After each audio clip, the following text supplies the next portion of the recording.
Welcome back to still the same character creation, because we are going through this in depth, and there is this wall. We are right now at the race, sub-race kind of category thingamajig. Maybe I can also go through the...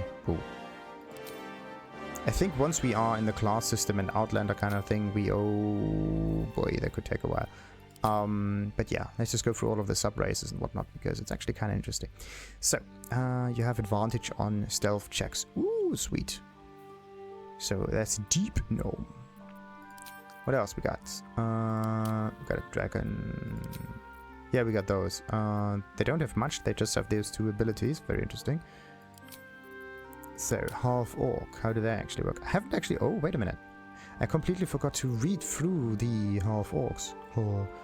What is a full orc, by the way? And why are not available? Huh.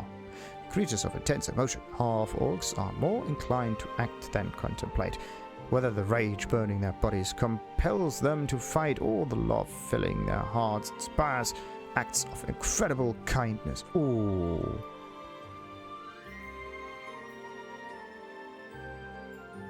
No, that is actually kind of interesting. You gotta be kidding me. Kind of had a similar idea on a race that behaves like that. Not actually like that, but there's the idea of some kind of like collective unconscious, right? Meaning that if as soon as you say something,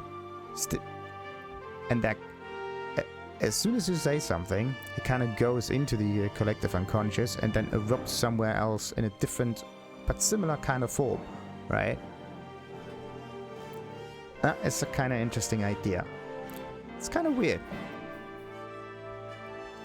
So, creatures of it. Yeah, we got this one. Dark vision again. If you reach 0 hit points, you regain 1 hit point instead of becoming downed. That is actually kind of interesting. And then we have the endurance. Very nice. When you land a critical hit with a melee weapon attack, your damage dice are tripled instead of doubled. Wow. Okay. I'm going with a... What about the full orc? What happens to them? Why is there no full orc? Like, they're like the Githyanki kind of people. They are like kind of strange, to be honest. Very interesting indeed. So, let's just... Wait a minute. The half orcs don't have a sub-race. Interesting. That's just half orc. They made it very simple. There may be like the OG kind of races, and then there are like the newer races. And the newer ones, like these ones for example, they have sub races because they got most of the love here. Okay, what about the halfling? They're also kind of like OG in a way. Or maybe the half orcs are so new that this stuff is not yet explored. Whatever. Halflings. Stealthily but social, the Lightfoot halfling. These halflings travel all over Faerun to make names for themselves. Actually, if they are stealthy, then they should not make names for themselves, because they are stealthy. That's the idea of it. No one should know they are there. Okay, your advantage on stealth checks. Isn't that the same as this, like, gnome kind of thing? Wasn't there also some kind of stealthy thingy? Deep gnome? No. Yes. Stone camouflage. You have advantage on stealth checks. Same thing. The thing is, in here, the camouflage kind of thing, that came from the stone deepness in the ground. Whereas the halfling over here has it from its fleet-footedness, naturally stealthy. But it's the same outcome, the same expression, basically, but it has two different sources. But to be honest, that should be the same thing, right? It should have the same name. Something about the gnomes being good with stealth. And because it's a half gnome, halfling, right? This is why that should do. This is why that should be. There's a halfling thing in there, and that's the thing that makes him stealthy. Alright, what do we got here? Strongheart resilience. Legend has it that dwarven blood gave Stronghearts their hardiness, resistant to poison and wellsprings of endurance. These halflings easily hold their own. Wait a minute. What kind of halves are inside a halfling? Because that does not quite... I thought it was a no. Wait. Oh boy. I'm kind of stupid. What makes a halfling? And what makes a gnome no? Uh-oh. Kind of stupid. Wait a minute. Small yet capable, halflings prefer the comfort of a home. Da, da, da, da, da, da, da, da. Oh boy. Okay, so there are gnomes, and then there are halflings, and then there are dwarves. All three of them are small, but who's connected to what? Pointy ears? Round ears. No ears. Round ears. Okay, so dwarves and halflings are connected. Gnomes are something else. Gnomes could be more related to elves because of the pointiness of their ears, which we can't see right now, but it's over here. Okay. And elves are also somewhat related to orcs because of the pointiness of their ears. And everything is also connected to the Githyanki because of the what? The pointiness of the ears. And drows are nothing more than elves, but in darkness. And tieflings are also kind of the... not quite the same, but they have the same source. The only thing is that they also have some horns in them. But where do they get the horns? Because demon. So the tiefling is a demon and an elf. A drow is less an underground elf. A dwarf is more like an underground human. Round ears, right? And half elf is like a elf and human. A halfling is a dwarf and a human, probably. And a gnome is... yeah, what's a gnome? Could be like an elf and a dwarf, actually. So the pointy ears are more prominent in this case. Whatever. So we got a halfling. You have advantage on saving throws against poison and resistance to poison. Again, poison stuff. Very interesting. So halflings definitely have something to do with the dwarves. So there are 3 different dwarves. These dwarves are known for their confidence. Confidence. That's the word I was looking for. And keen intuition. The culture of their deep kingdom values family, ritual, and fine craftsmanship. Dwarven and toughness. Your hit point maximum increases by 1 and increases by 1 again every time you gain a level.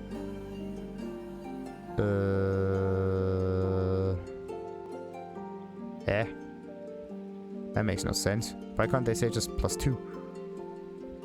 Okay, wait a minute. Your hit point maximum increases by 1. Meaning that we gain 1 more hit point. And increases by 1 again every time you gain a level. Okay, very interesting. Shield dwarves. Great losses in ancient wars against goblins and orcs. Why is there no goblin in this game? That's good. What was I? Great losses in ancient wars against goblins and orcs have led these dwarves to adopt a cynical mindset, but they will endure anything to restore their ancestral homeland. Dwarven armor training. You have armor proficiency with light and medium armor.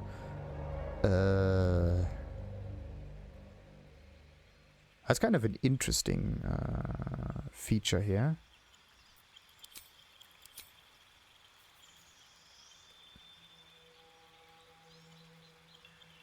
Because it's not that special. I would have thought that this comes from the dwarviness of them, not from the fact that it's a shield dwarf. Okay, so gold dwarves are healthy. Shield dwarves are more shieldy, but more with the armor, but not with shields for some reason. What's so special about these fellows? Nothing in here says shield. Yeah, they don't use shields. Interesting. Yeah, dwarves don't use shields. Shield? What? We're already small enough, we don't get hit. And the Duergar, once enslaved by the Eldritch Mind Flayers, Duergar adapted to freedom with harsh practicality. Their cold demeanor and gift of stealth are well known throughout the Underdark. Underdark? That's an interesting way of calling everything that is underworld kind of thing. Underdark. It's not an underworld. It's an underdark. As if there's dark and then there's something below it. It's like down under in a way, right? Down under. So it's up again. You have advantage of saving throws against illusions and against being charmed or paralyzed. Oh! That's kind of useful.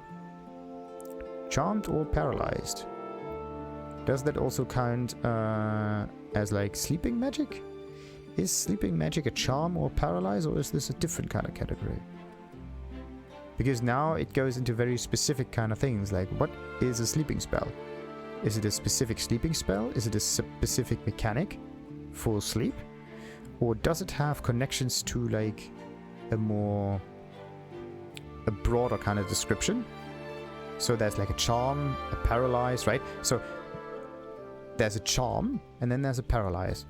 So basically a charm and a paralyze are kind of like two things of this. Like, you can charm them also positively, but the paralyzing thing makes there something that's not working, right?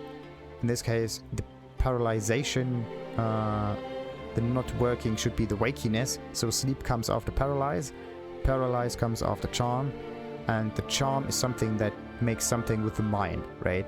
So the mind basically stops being awake. That's what it is. The stopping part is the paralysis kind of thing. You can also paralyze someone's pain feeling, right? The feeling of pain. You can charm them. Basically, you change their mind. And as a result of that, they do... It's like hypnosis. So, you charm them. You change their mind, therefore. And as a result, something gets paralyzed or even stronger, like an emotion or whatnot. But in this case, we paralyze something. And the selected thing that we paralyze is the pain. Therefore, there should... kind of acts like this, you do not die, but you gain 1 health point kind of thing. You can fight through your pain. This saving throw of the orcs, basically. That was an interesting thing. A savage thing, yeah, relentless endurance. This is a really cool racial feature. Now I also know, because we do not have a subclass, but we can like mix and match things. They get 3 things to select. That makes sense. Okay, so I really do need a... Why did you get a tiefling? Okay, but anyway. Now we do need an orc for that. Or maybe this endurance thing can be found somewhere else as well. Pretty interesting. Actually, what you need is a bard. A bard that inspires the team to not die. And then you can win anything. And as long as the team also has some resistances to specific elements or whatever, then everything is fine. So now, what was I? Half orcs, there's nothing there. We were with like gnomes, halflings. Dwarves, actually, with the Duergar. And half... You got to be kidding me. Okay, so now it gets even more complicated, right? So you have a sub race, and then you have a high elf cantrip. What's the difference here? And then there's a wood elf. Wood elves don't have a cantrip. What is a cantrip? Explain. You may change your cantrip by selecting another one from the wizard spell list below. This cantrip doesn't use spell slots and can be cast at will. It uses your intelligence as its modifier. A cantrip can be used spell slots. Used to cast spells. Each spell has a level and can only be cast with a spell slot of that level or higher. Regain spell slots by taking a long rest. Regain. Regenerate, refresh, refuel, more like. Yeah, you can think of this as like a fuel slot. Kind of. Each spell has a level and can only be cast with a spell slot of that level or higher. Regain spell slots by taking a long rest. But this one here can be cast at will. What does that mean? Does it mean that we bypass the whole resting kind of thing with a cantrip or not? Doesn't seem like it, yeah. Interesting thing. So cantrips are your special abilities. Wait a minute. This is an action. Class action. Sounds like a legal speak. A lawsuit. But, wait a minute. Dex save? No. There's nothing about re-rolling in here. No. Okay, so this is a class action. That one can be done all the time. 5 meters, whatever. What was the thing that I... Was it with the rock now? Yeah, this one. This is not a cantrip. This one cannot be used on will. This one has a recharge once per long rest. So we have to rest long in order to use that multiple times. But then there's also the idea of this cantrip kind of thing, which is kind of the same. They should have put this speak to animals thing as a cantrip. Because this one can be used all the time, but this one is actually real magic. This one has to be charged. But the reason why we can use it all the time is because we have like magical blood in ourselves. Elves. Okay, so now you have to think about how do you do things. But yeah.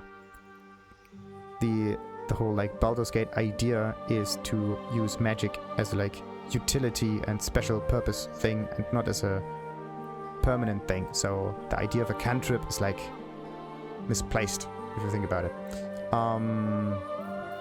Because it's not a spammy thing. Okay, it uses your intelligence as its modifier, sure. A bonus or penalty based on the ability your class uses to cast spells. The ability is indicated on your character sheet with a star.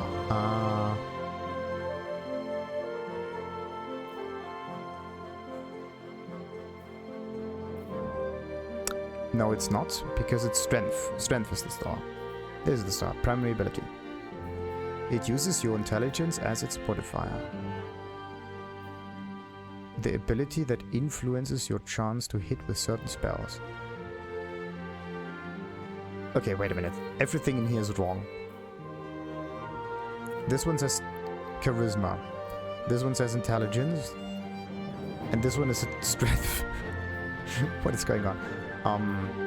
Again, you may change your cantrip by selecting another one from the wizard spell list below. Just call it spell list, please. Thank you. So nothing changes. This is intelligence, constitution save. Oh, look at this. Spellcast ability intelligence, saving throw constitution. So it's not a target rolls against the attacker's difficulty class. If the roll is equal to or higher than the difficulty class, the target resists the effects of the attack. Difficulty class 10. 10 because what? Constitution. Constitution is at 15. So how does the difficulty class actually get calculated? That is really interesting. Difficulty class. Against difficulty class constitution.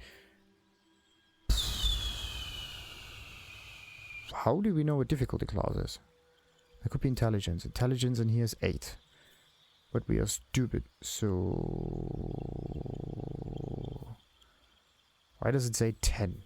Difficulty class 10. There's something that needs to be explained a little bit more. Very interesting. But look at this. The dice are actually different. That's a D12, that's a D10, that's a D8. Okay. I like the fact that the icon is a different one every time. That's pretty sweet. What about the D1? But anyway, spell save DC, TAV. For some reason, what's a TAV? Certain spells require enemies to make a saving throw. They require them. A spell requires the enemy to make a saving throw. No, it does not require the enemy of a saving throw. The enemy needs to require a saving throw. The spell does not require shit. The higher your spell difficulty class, the harder it is to resist your spells. Okay, so the spell determines the difficulty class. The difficulty class of this is not... So this one needs a constitution save. But how do we figure out what a difficulty class is? Interesting. And there's the mage hand. Create a spectral hand that can manipulate and interact with objects.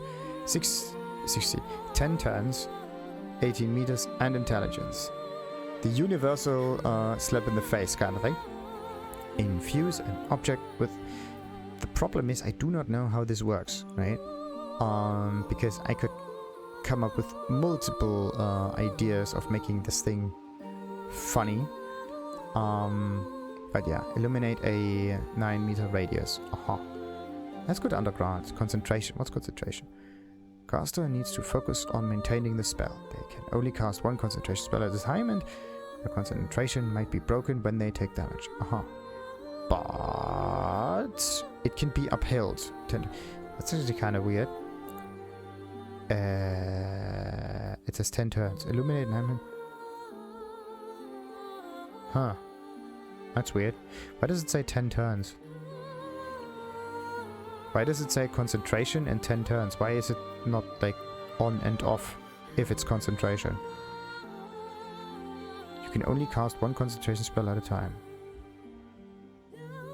Huh. So you are concentrating, but only for 10 turns, and then it goes off again. Maybe this is what they mean by this. But it's a bit too convoluted. So, prevent the target from healing until your next turn. And under target receives disadvantage on attack rolls. Aha. What's a disadvantage? They take away a roll or whatever. Roll 2 dice and use the lower value. Ah, negated by advantage. So... That's interesting. So, So when you have an advantage, it works, right? 2 dice, higher value. If you have a disadvantage, 2 dice, lower value. Makes sense. Makes it easier. But, also, for the attacker, at least. But if you have an advantage,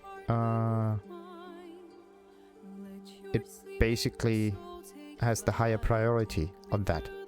Meaning that it doesn't matter if you put the disadvantage on an enemy, if they have the advantage. That's very interesting. As long as they do not have the advantage, it doesn't matter.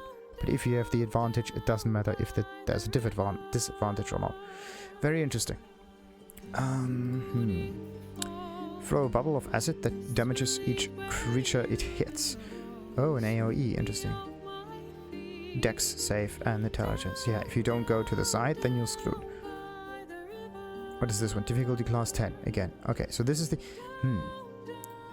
In order to figure out the difficulty class of the ability, this one says 10, right? But it's not depicted anywhere in here. It just says dexterity. We have a dexterity of 13. How do we come up with a 10 in the difficulty class? That makes no sense. Spell attack. A bonus to melee and ranged spell attacks. Improves your chance to hit with certain spells. TAV. That's also the difficulty thing. So +2.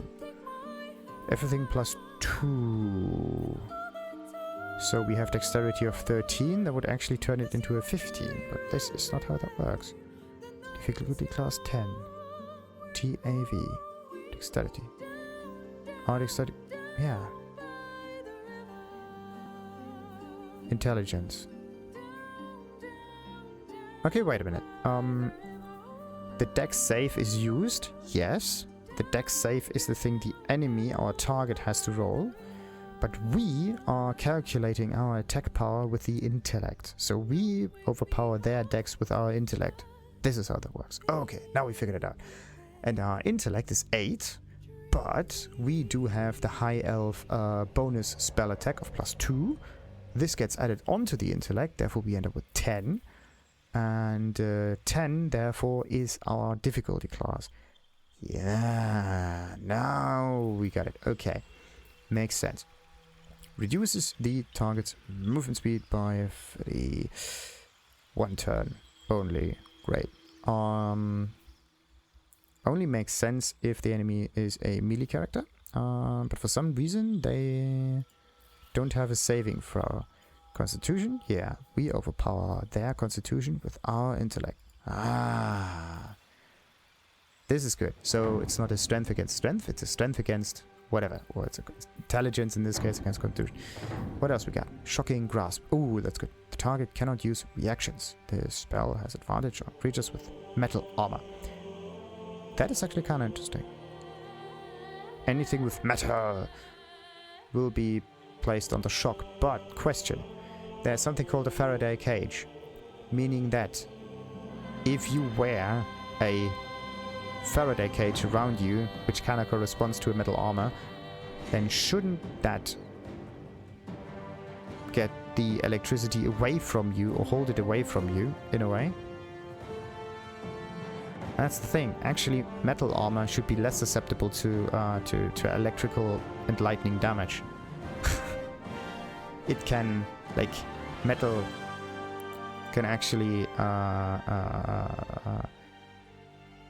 conduct electricity and lightning damage, sure, but metal armor has the opposite effect. Metal swords not, right? You hold them in your hand, you get zapped and you let go of the whole thing, yes. But not metal armor. Metal armor has the opposite. You zap them and zap them and zap them, but you charge them up, but they do not feel the effect of the lightning because they're inside the armor. And electricity, funny note about that, electricity is a surface effect, meaning that if you charge up a bowl, like a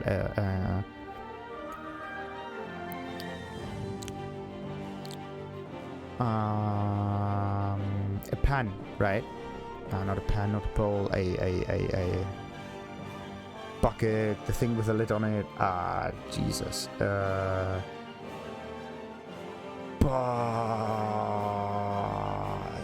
The word bucket is the wrong word for it, but anyway. If you charge that up and you put your hand inside it, you do not get zapped. But if you put your hand on the side, on the handle, then you do get zapped. This is why it's a surface effect, and this is why the inside and the outside of a conducting surface behave differently. As long as there is something that can be considered the inside of a conducting element, then this thing will not feel the effect of the electricity. It's kind of magical because you can basically fill up the bucket with an unlimited amount of electricity. You can touch it inside, nothing happens. But as soon as you move closer to the outside, then it makes whoop, and you feel the whole thing. This is why you do get zapped once you get out of the car, but not inside. So, anyhow, Blade Ward. Take only half the damage from bludgeoning, piercing, and slashing attacks. It's an abjuration cantrip. Nothing in here is explained. 2 turns. What is it? Has resistance against bludgeoning. Resistance half. Yeah, everything with resistance is half. That's nice. It makes calculating everything very easy. Half of it, yes. Try to half is 7. Anything that's not an even number. And then as friends, gain advantage on charisma checks against a non-hostile creature. So this spell can be cast while you are silenced. What? Oh, this is good. Can't speak or cast spells with a verbal component and is immune to thunder damage. Because it messes up your brain, therefore you cannot speak, you're just right? If you zap someone while casting, they are unable to speak their spells. That's actually kind of interesting. The same thing would be true if you have a hose with water, or if you throw dirt at their mouths, then you can basically stop them from casting as well. As long as you make it impossible for them to get the words out. Because this is how the magic works. Gain advantage on charisma checks against non-hostile creatures. Non-hostile, meaning before the fight. But once the fight starts, then you're screwed. But as long as this one... and you have to concentrate. They can only cast one concentration spell at a time, and their concentration might be broken when they take damage. But as long as we are not taking damage, because in front of the fight, before the fight, then we're good. So, 10 turns it says. Also charmed. A group of conditions that make you act favorably towards the spellcaster and their allies. Interesting. So there's sadly no explanation of the turns, but I think the turns correlate to the intellect plus the +2, and therefore this is 10. I don't know, is it just an idea? No, okay, it has nothing to do with this because this is just one turn. Okay, so it's just a spell dependent kind of thing. Or maybe there's like instant stuff which is only one turn, but if it has 2 turns, no. Okay, spell dependent.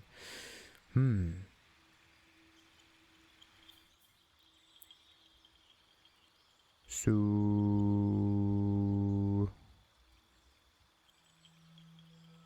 how does the whole spellcasting ability interact with that? I mean, I can understand how the saving mechanism and the intellect work together, but I do not know how the spellcasting ability works on its own. Huh. I mean, the spellcasting thing makes it work, sure. Memory and mental power, your ability come from so and so much. Huh. Improve spellcasting for wizards, minus so and so much. Ah, now I get it. It's the damage that scares, I think.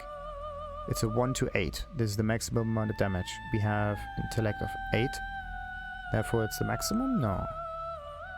Kinda makes sense, but what about this one? A bonus melee and range improves your chance to hit with certain spells. This is only the hitting chance, but not the damage part of it. Aha. Interesting. TAV. Certain spells require enemies to make a saving throw. The higher your spell difficulty class, the harder it is to resist your spells. Why does it say charisma though? High elf kind of ability that influences your chance to hit with certain spells. Huh. I do not know why there is like charisma in here. Because that makes absolutely no sense. Can we...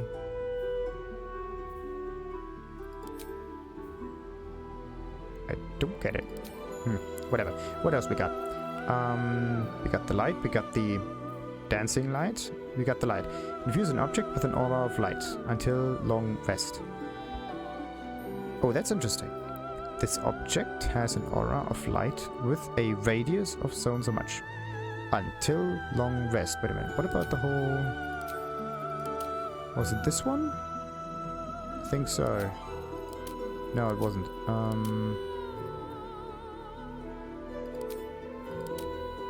Or was it? No. Or was it the gnome? Yeah. Ah, now I get it. Until long rest. Now I get it. It is... Okay, you can cast it at any time you want. And it will be there until you long rest. Now I got it. This is why it's called Until Long Rest. Oh. And then it says once per long rest.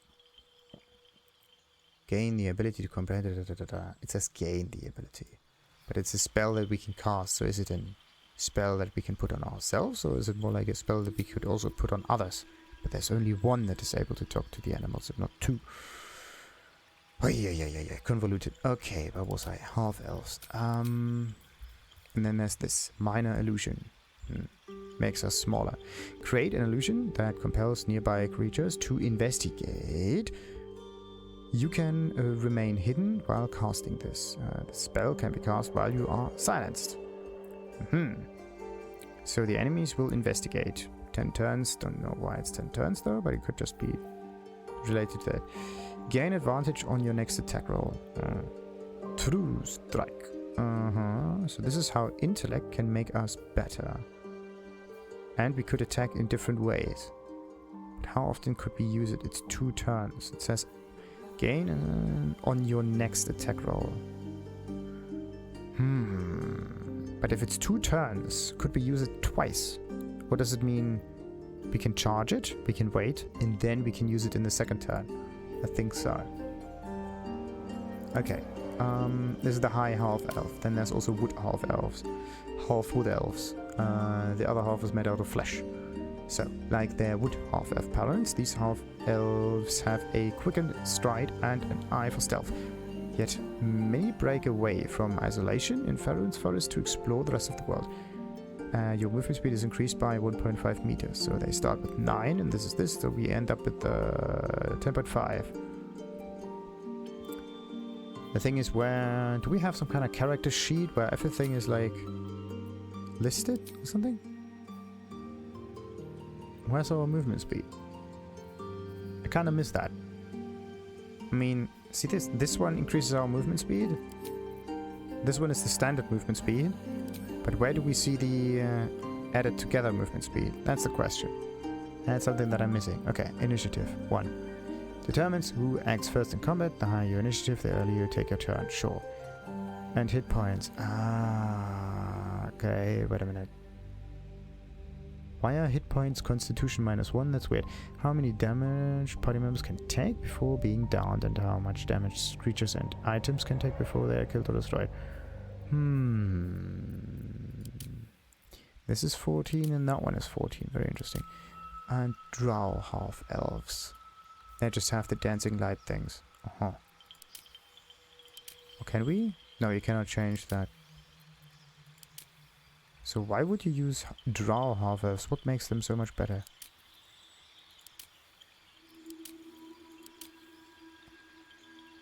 I mean, there's only this cantrip, but you can just take this cantrip over here, and then you can turn it into this one.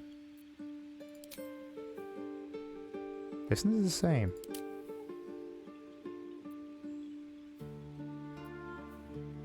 Nine meter radius, 10 turns.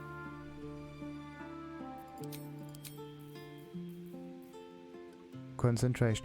Oh, that's why. It's the same spell, yes. No, it is the same spell.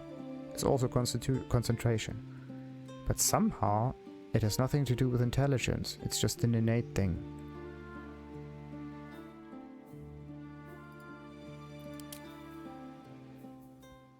Spellcasting Ability. Interesting.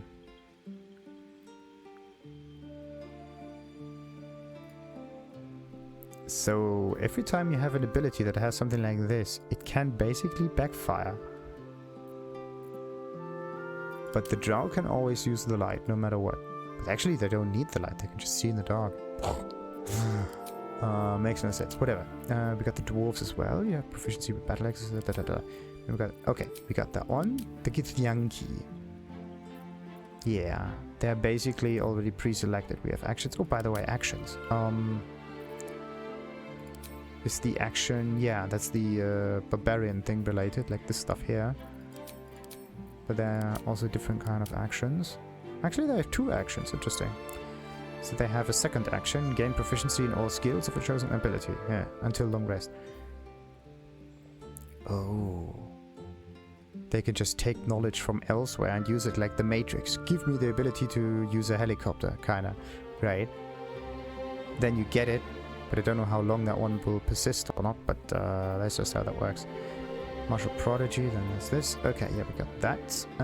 Humans. They are just humans. Drow. They are Lolth, Lolthorn, Drow.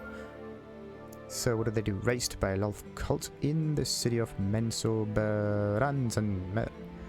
Mensoberranzen. Okay.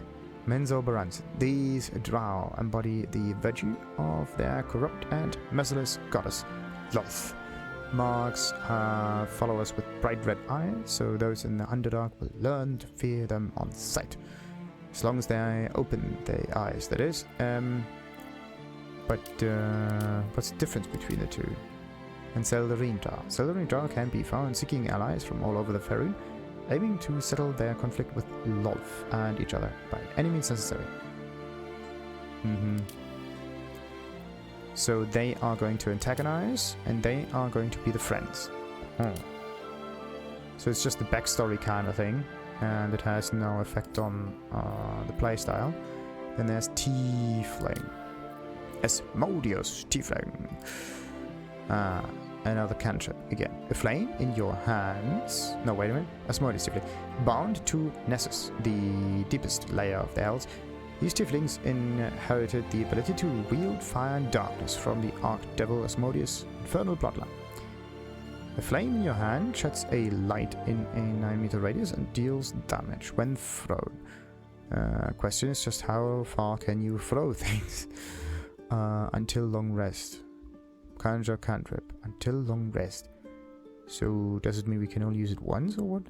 Flame in your hand sheds a light. When thrown. Oh. So we can keep it in hand until long rest, but once we throw it, it's gone. Or how does that work? Throwing the flame immediately after you conjure it does not cost an action. Extinguishing or throwing it on subsequent turns costs an action.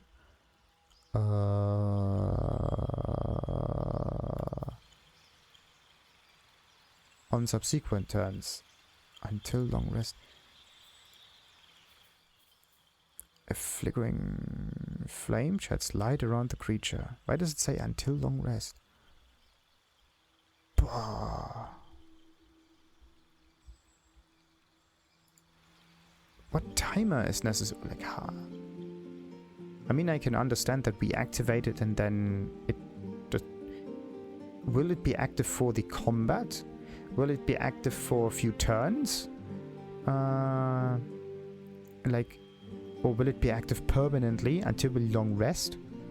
But if it is permanently active until we long rest, then that means a long rest is unnecessary and we could just activate it and deactivate it at will. That's kind of weird. So... And Mephistopheles Tiefling. Descended from the Archdevil Mephistopheles, these Tieflings are gifted with a particular affinity for arcane magic. And again, they get a magic hand. Create a spectral hand that can manipulate and interact with objects. Yes, there is no... They just do this as a magic hand. Ooh. And Zariel Tiefling. Tieflings from Zariel's bloodline are empowered with martial strength and can channel searing flame to punish their enemies.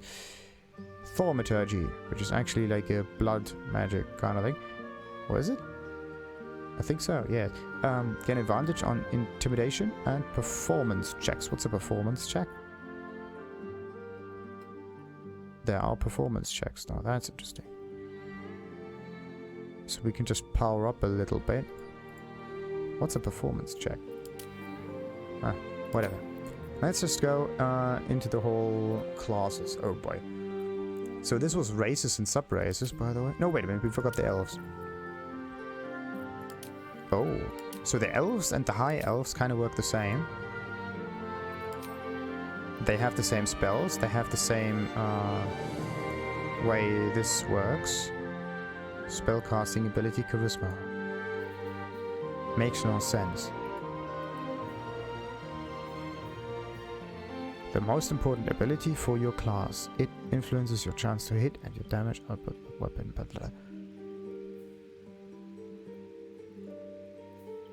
Determines how far you can jump and how much you can carry. Wait a minute. Chance to hit in your ability. Again, it influences your chance to hit and your damage output with weapons, attacks, and da.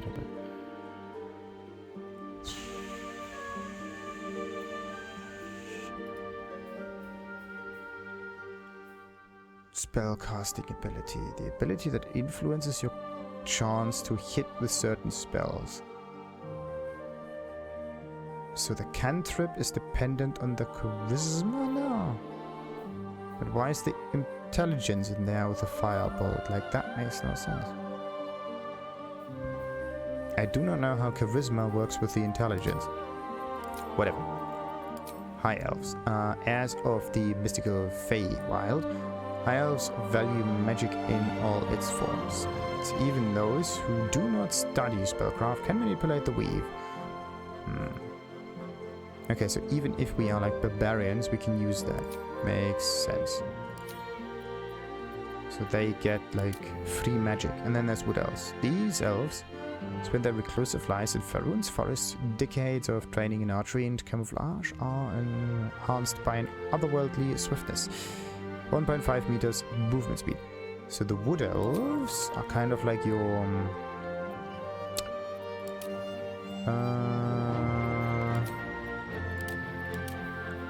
Nah, that's not it. Where is the thing?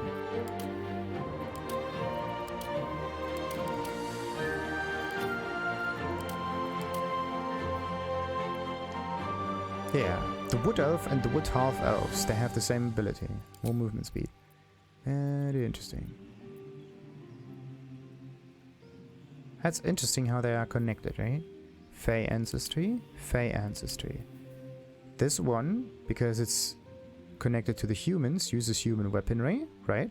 Therefore light armor and shields, and also spears, pikes, and halberds and glaives.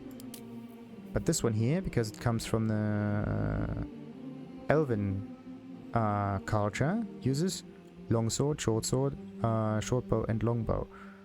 Wait a minute, longsword, shortbow, sword? There are no swords in here, interesting. So the sword itself, because it's a more quote-unquote beautiful weapon, is an elven weapon. And the humans just put pointy ends on a stick. And this is what their weapon is.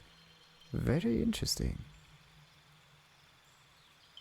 So it's not really a civil weapon for the humans, it's just a simple weapon. Maybe this is what this is what that means. Rapier, short sword, and hand crossbow, Drow weapon. Rapier and short sword. Everything short and easy to use in tunnels, I think.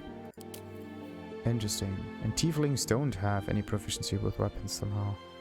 Well, the only proficiency that they get is the class dependent one. Interesting. And proficiency was the percent whether you are trained in and provide a bonus to associated roles, making you more likely to succeed.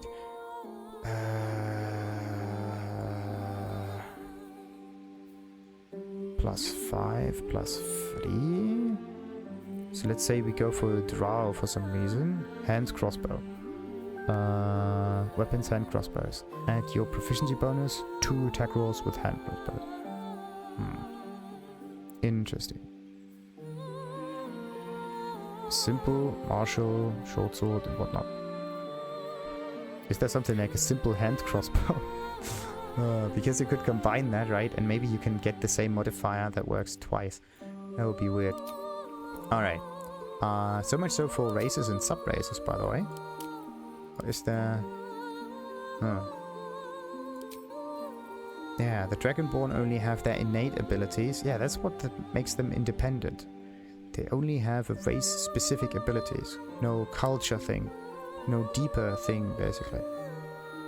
Interesting. Oh, crap. I really don't know which one I'm going to go for. Oh, crap. I mean, the first time I saw these fellas, absolutely loved it. But for some reason, getting some kind of like cunning magical user that uses magic in a different kind of way is actually the thing that I'm going for. That would be sweet. Because I'm definitely not really I'm definitely not going to fight straightforward, right? This is definitely not what I'm going for. And also not with some special abilities. Maybe the Halfling would be the best. Frightened, and of course, it's lucky. The lucky ability is just amazing. It makes things easier. So if I go for this one here, and maybe make it so that they are poison resistant, sure, and they are stealthy. But if they are stealthy, what else could they do? Could I give them like a... crap, there's even more ability stuff that we can use. You can have a halfling cleric. Oh boy, okay. We're going to take so much creating the character. is interesting. What is prepare spells? Wisdom. Spellcasting ability, wisdom. I still do not know why this one is separate. Oh wait, now we know. Wisdom here, wisdom there. It's just that now it's wisdom. That is weird. Barbarian, strength, higher class, charisma. That's weird.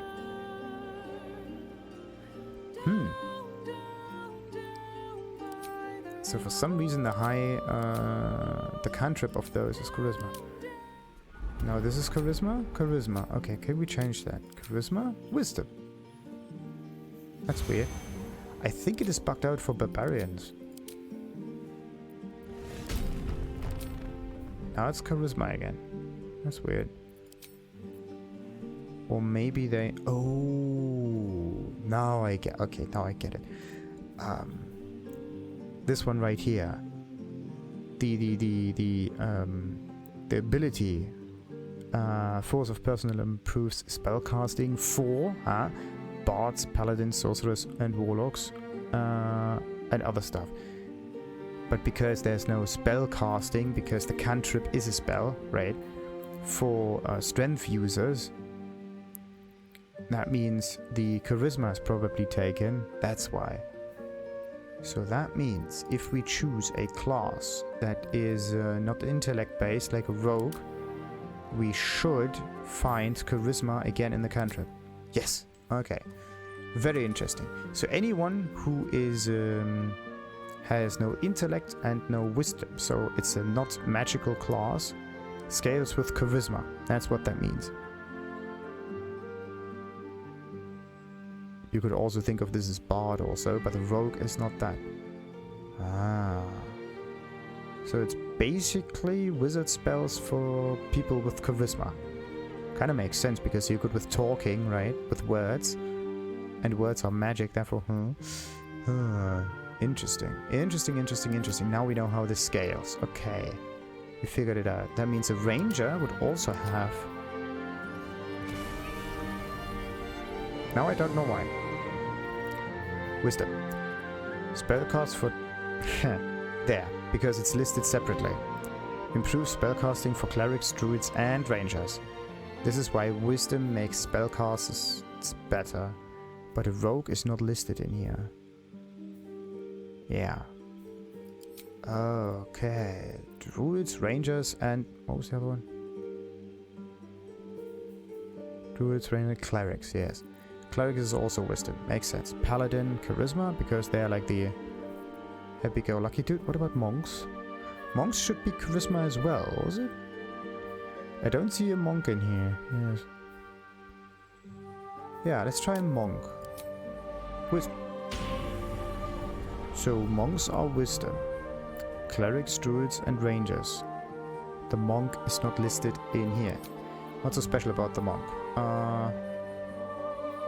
Key. Key is the magic that flows through Where do we see the word wisdom? Flurry of blows, unarmed defense, martial arts, Channel your cosmic enlightened by deftly dodging and effectively dismantling, Nothing in here says wisdom. This one here also says, or doesn't say wisdom.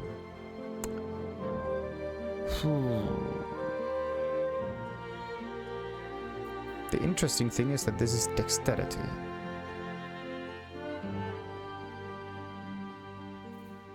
But the cantrip scales with wisdom. This is something that you have to actually check how that works, because different classes, different class different class subrace combos scale with different abilities in here. That is interesting. The standard cantrip is actually very weird. Alright, I'm definitely going to go into the class stuff in the next episode. And depending on how long it takes, we're also doing like Outlander and abilities and whatnot. It just takes a little while until we actually can begin the game. Alright, until next time then, like and subscribe and ta-ta!